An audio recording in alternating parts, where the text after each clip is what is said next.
Hi there, we're taking a look at a 9-mark past paper question, and there it is on the screen.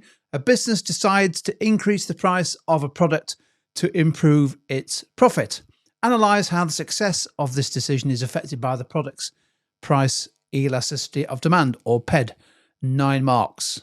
9 marks on offer, so let's unpick the question. What's it all about? Well, very clearly this one is all about PED, price elasticity of demand. And our argument or arguments need to get to how a change in price might affect profit. Now, what do we need to focus on and how many arguments do we need? Well, let's just deal with focusing first. We are told that the business has decided to increase the price of the product. Therefore, we have to consider that as the change. So don't bother writing about a lower price. And the objective is to improve profit. So how and why might that decision improve profit? Will it improve profit?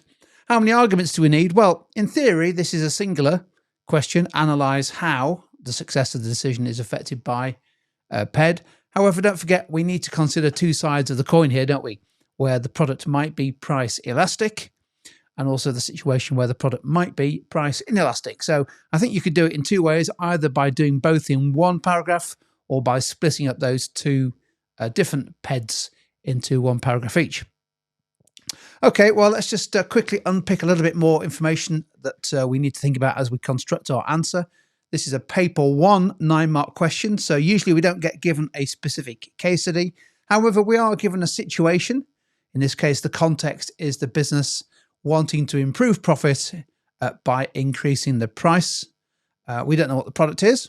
Therefore, we kind of have to make up our examples as we go, perhaps making up a couple of situations where the PED might be different. Don't forget, we're looking to get to profit.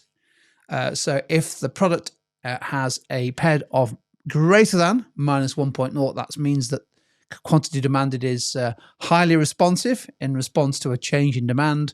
So if it's greater than minus 1, then the quantity demanded will fall by more than a percentage price increase. And so in that situation, you would normally expect sales revenues in total to fall.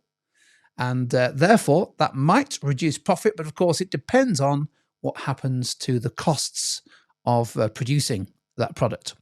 Conversely, if the product or the price elasticity of demand is less than minus 1, that suggests the product is price inelastic. And normally, the percentage quantity demanded will fall by less than the percentage price increase, leading to higher sales revenues. And therefore, again, we might therefore expect profit to increase in that situation, again, depending on what happens to costs. And we'll explore that now as we work our way through a possible response to this question. Okay, well, excuse me, you might want to have a go at answering this question on your own, so pause the video if you wish. I'm just going to work my way through my attempt at this question. And as I mentioned earlier, I've had a go at trying to do it within one paragraph, but basically splitting up the two situations. So PED is elastic, greater than minus 1. PED is inelastic, less than minus 1. And I'm starting here, the top of this paragraph, with my point explained. And I've basically got 2 points to develop here, both in purple there. And I'm starting with price elasticity. So if the PED of the product is greater than minus 1, then the decision is less likely to be successful since sales revenues will fall. That's my point I'm going to develop. Then I go into a bit of analysis with an example. So for example, if the product's PED is minus 1.4, then a 10% increase in price would result in a 14% fall in sales volumes, resulting in overall decrease in sales revenue for the product. However, although the quantity sold would fall, so too might the costs of producing and selling those units.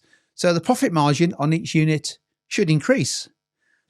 However, if the costs of production are largely fixed, then unit costs might actually rise, leading to a decrease in profit. So a lot of it just depends on, and we don't know, but it just depends on to what extent those unit costs change as a consequence of a fall, a 14% fall in this case, in sales volumes. Well, I've tried to explain about elastic demand, but as I say, two sides of the coin here, so definitely need a sentence that shows the examiner that we can also consider the other side of the coin where product or price elasticity of demand is inelastic. So if PED is less than -1, then the decision is more likely to be successful, i.e. to increase profit, since sales revenues should increase. For example, if the PED is -0.8, then a 10% increase in price, so same situation, would result in a 8% fall in quantity demanded and an overall increase in sales revenues. So normally an increase in sales revenues, hopefully you might achieve an increase in profit. The cost of production clearly will fall, but not by as much as where PED is greater than -1.0, because we are selling more. So profitability would be most likely to increase. And there we go. I think that just about nails that particular question. I don't think there's much more you could write. We don't know what the product is. We don't know about the costs. So we've simply had to develop a couple of chains of argument with a little example in each to try to show the examiner how a change in price might affect the profit of the business.